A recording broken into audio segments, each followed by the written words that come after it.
Well, my recollection is the first time I had opportunity to meet with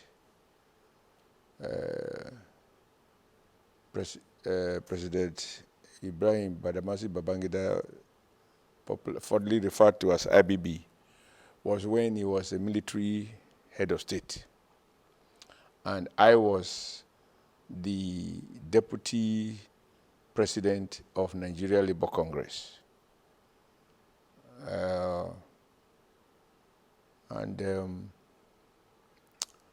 We, like you will expect, we had a lot of concerns, such as raising the minimum wage,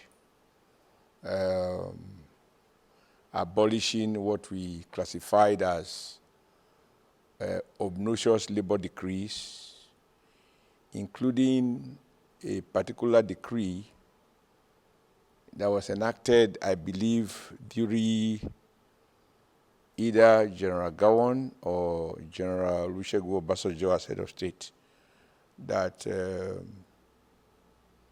prohibited the Nigeria Labour Congress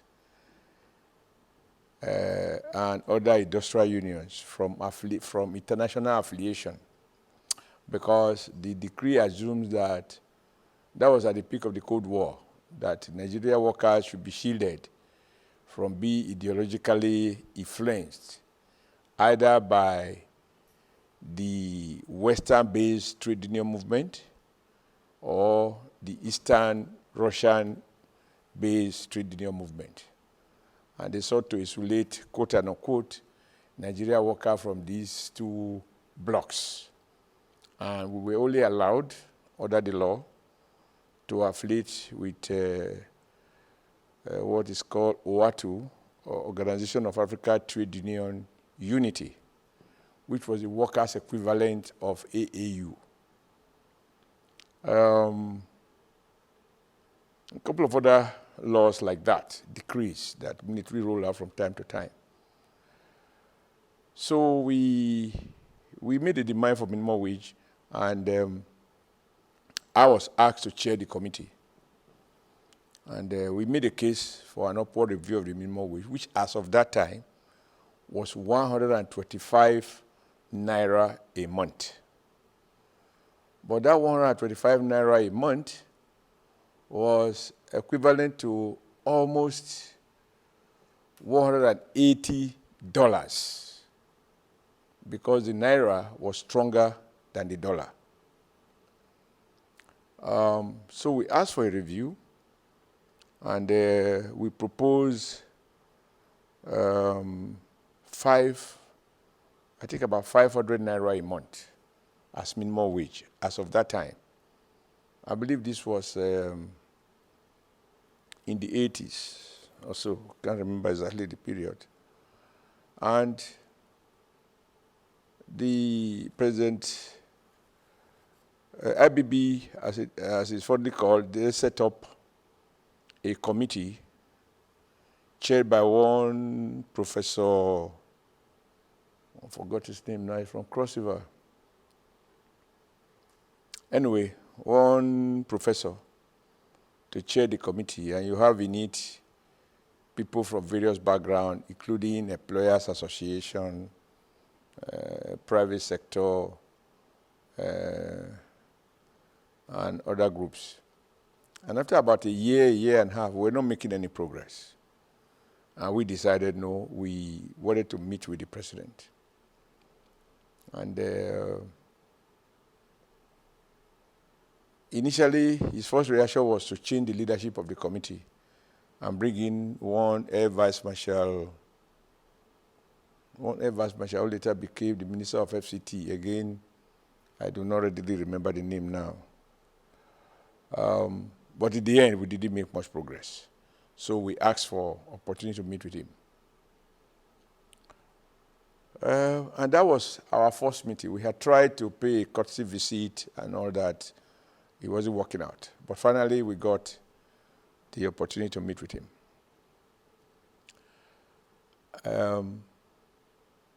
To my surprise, as we entered, we were about a 7-man delegation led by the NSC president, then Pascal Bafia. As we entered, he apparently has details of each and every one of us, including my small self. And he said, oh, Adams, you walk like a military officer. You know, I tend to walk fast. I said, how is your wife, Clara? That's the wife of the name of my late wife. So I'm like, how does this man know my wife's name? And how are the children? You know, one is this. He got it in a brief on each and every one of us. So he called each of the 7-man delegation. And that already kind of disarmed us because we came there angry. So by the time a president asks after your wife by name and ask after your children and mention one or two, you will be like, it's more of a family's friend. So then we were done with that. Okay. Let's say, he asked Pascal, comrade, what can we do for you? You wanted a meeting. And we said, first, there are a lot of obnoxious decrees like the one that prohibited Nigerian workers from relating with workers in other parts of the world, that we are not children. That if Nigeria is a member of United Nations and our ministers are going to Russia, they are going to America, they are going to Europe, why should we be restricted from participating in international trade union program? And he just called the guy, Olu. He was the PAMSEC Ministry of Labor, who later became chairman of Lagos Chambers of Commerce. And he said, yes, gentlemen, the people have made their point, so why are we denying them? Why must we continue to deny them the right to affiliate? And the man said, you know, we don't want them to be ideologically indoctrinated. You know, the Russians, they will bring their socialist ideology. The Americans will bring their market capitalist ideology. They wanted to shield the Nigerian workers from that. And the guy said, but this is hard. So IBB now intervened. He said, no. This is the old way of thinking. The world has changed. Why do you think that they cannot influence them? They are the only one who can influence Nigerian workers. Nigerian workers cannot influence Russian workers. So I think they made a point. So that decree, list it, we'll repeal it. Next one. We said minimum wage. Okay. And we said for about 2 years now, we have not made much progress. Say, okay, I agree. It must be quite frustrating for you. So he asked the PAMSEC, why are we not able to reach a decision with labor? And that one, they gave him some stuff, and he said, no. Now, I'll make my best offer. The current minimum wage is 125 naira a month. We say, yes, okay. My best offer, 250 naira a month. That's 100% increase. That's my best offer. So we say, no. You see that you accept it, or you don't, and you go back to that committee. I've decided to intervene at this level. Ideally, I will say, okay, give me time, let me consult. But I don't know what interest they represent, but I'm making you this direct offer. I will advise you take it. Otherwise, you wait. I will call the panel to brief me and to give me a recommendation. So we say, okay, well, we are here as delegates representing labor. So we will go back and inform our National Working Central Working Committee, and thereafter we'll brief our NEC. I will communicate the offer to them and their decision. We'll revert back to the president. Say, okay, that's fine. Any other thing? I think we had issues with workman compensation and whatever, a couple of issues like that. But the bottom line is that all of these issues, he will just call the labor minister, PAMSEC, and they will offer some explanations, and he will say, no, this I have detailed way of thinking. I agree with the comrades. We will. That's how he granted those things.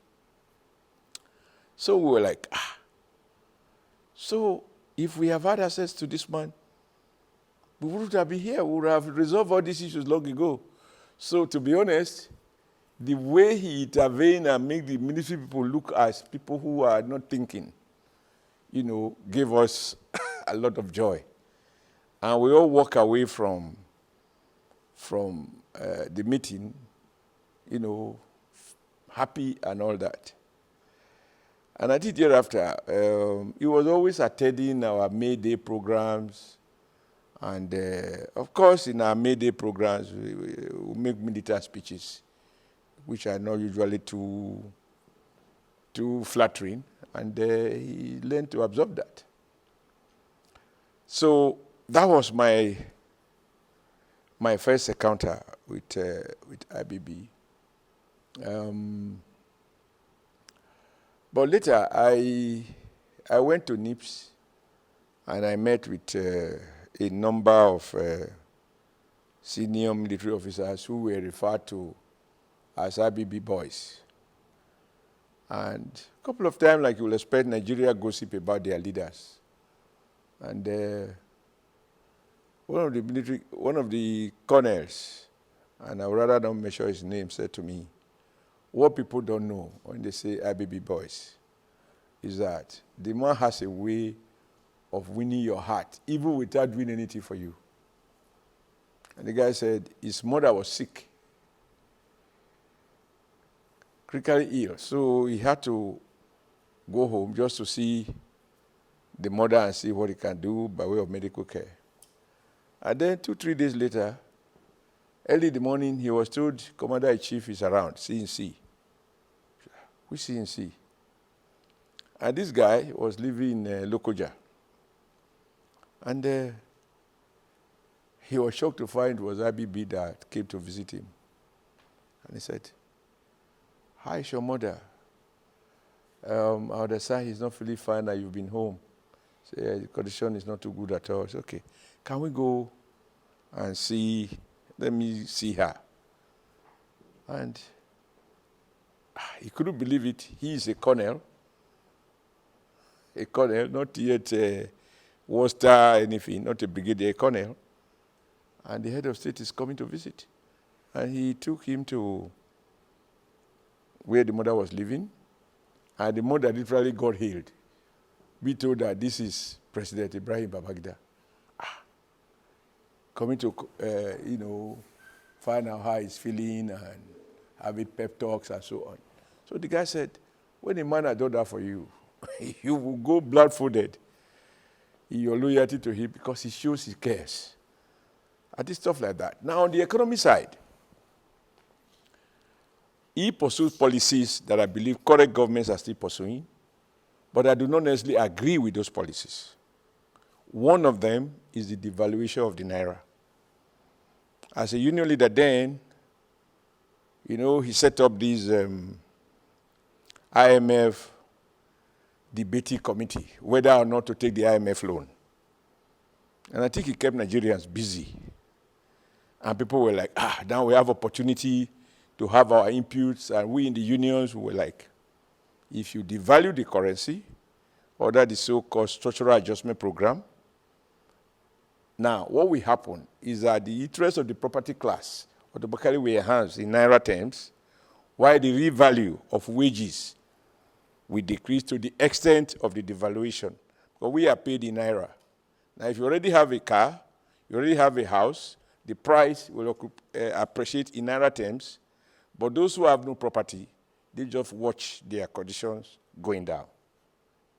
We also argued, I think it was Olufalaye who was the secretary to government, and Olufalaye pontificated about the beauty of structural adjustment and devaluation of the Naira, and the theory was basically seemingly common sense theory, namely that when you devalue the currency, imported things will become more expensive for local people, and because they are more expensive, they will look inward to buy cheaper things at home. So Nigeria will export more because our goods will be cheaper abroad, and imports will be more expensive. And over time, Nigeria economy will respond to that. But we argued, that what we are only the only thing we are exporting, which is still the case today, unfortunately, is petroleum product. It is priced in dollars. It's not priced in naira. So regardless of the local value of your currency, it doesn't affect the demand for your crude.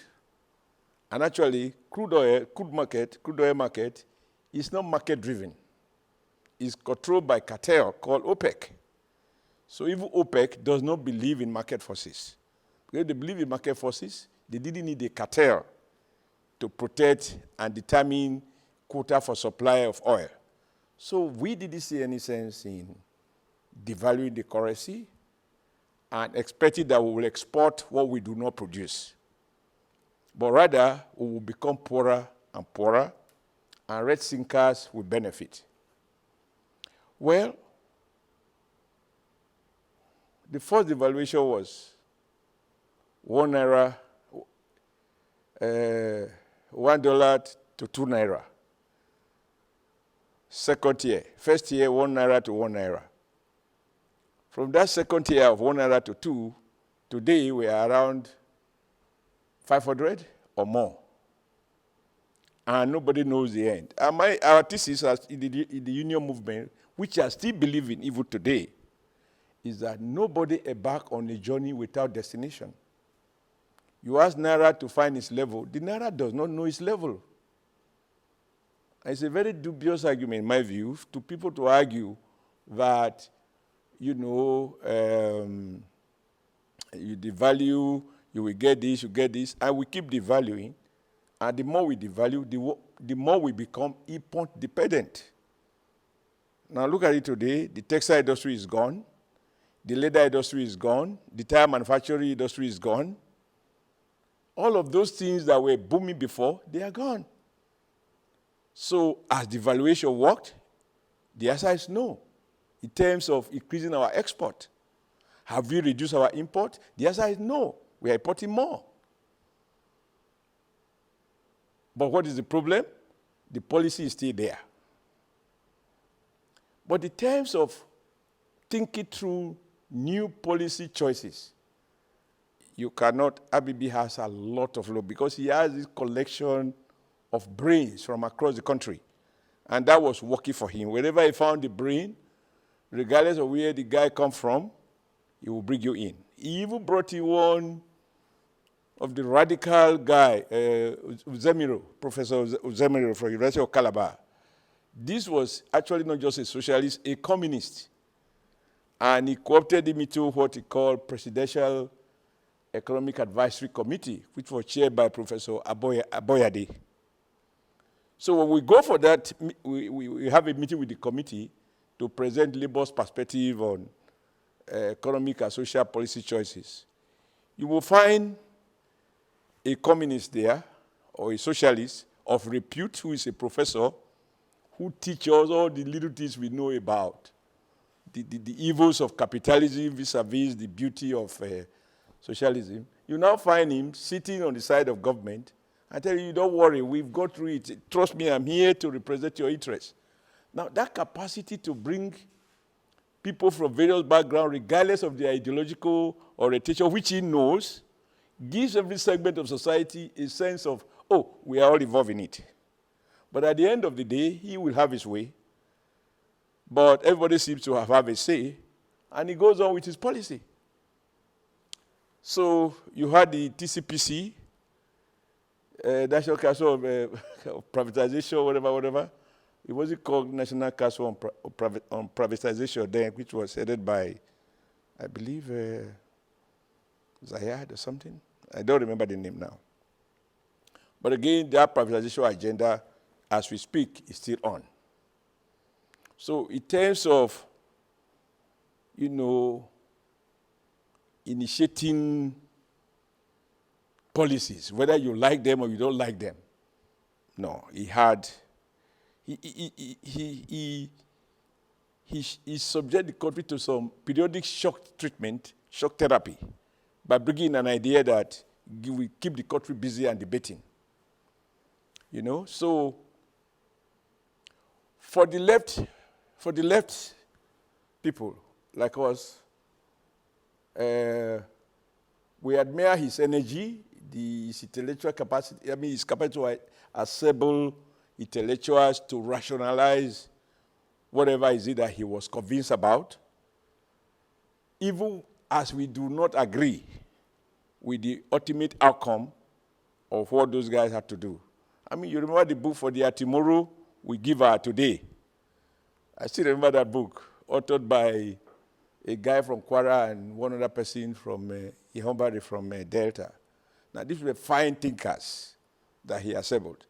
So, and I think if you talk of leadership, it is the capacity to identify who can help you do what you want to get done.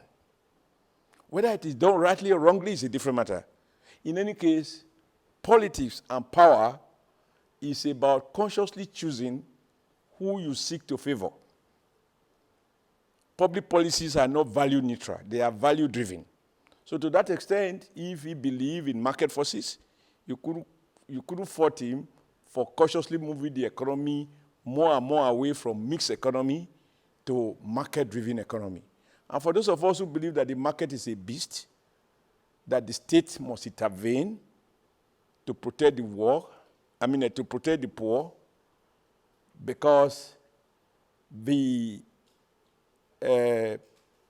profit motive of the capitalist hardly ever coincide with the social purpose of government. So you believe in socialism? Listen, those labels now are not the thing. Between this labeling, it's a whole world of ideas. I'm simply saying the state cannot be an observer. There is a role for private sector, there is a robust role for the state to mitigate the side effect of profit seekers. If you have a world in which is survival of the fittest, everybody to himself, God for all of us, in my view, that's not the kind of world I want to live in, because majority will drop out. But, however, what is important for me is not whether IBB choices coincided or did not coincide with my own personal views about the polity and the economy, but that you could say that the man was, he proactively introduced measures that will keep you busy.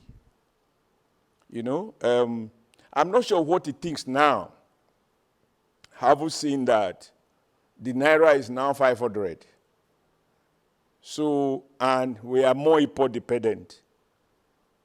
We are exporting less. The industry that were flourishing in his time are dead today. I was in the textile industry when I met him when I was deputy president. And the industry is dead today, many years after I left office. So what it takes now, I wouldn't know. But it did, what is happening now justifies substantially our fears that we were not in a position to talk of competition. Competition must be between equals. Even in boxing, you don't bring heavyweight with a featherweight to go and box in a ring, even in the name of Olympic. They have various categories. So competition must first presume that the parties have equal opportunity to compete.